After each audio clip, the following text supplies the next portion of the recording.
Newcastle 2, Chelsea 2. A good point for Chelsea, a bad point for Liverpool is my take. But look, because it was a brilliant game. I really did. I mean, I don't know what Newcastle fans will think. You probably feel a bit like we did when everyone said it was a brilliant game between Bournemouth and United. But you should have won, and you'll be annoyed. But the actual game was good. It was end to end. It was very open.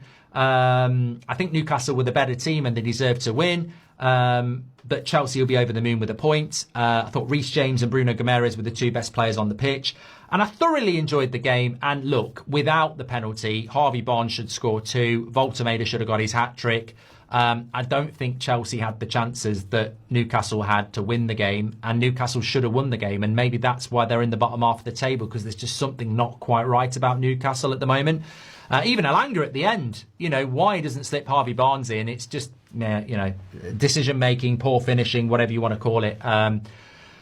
But for Chelsea, look, that at half time, that's looking like Leeds again. That's looking like question marks. And look, I think we can understand why Chelsea won't win the league this year. People a few weeks ago were talking about Chelsea being title contenders. I think we can understand why they're not title contenders. Same thing happened last year. They're in touching distance and then they start dropping silly points. And if you want to be title contenders, you've got to go and win those types of games. And they're quite fortunate to get out with a draw.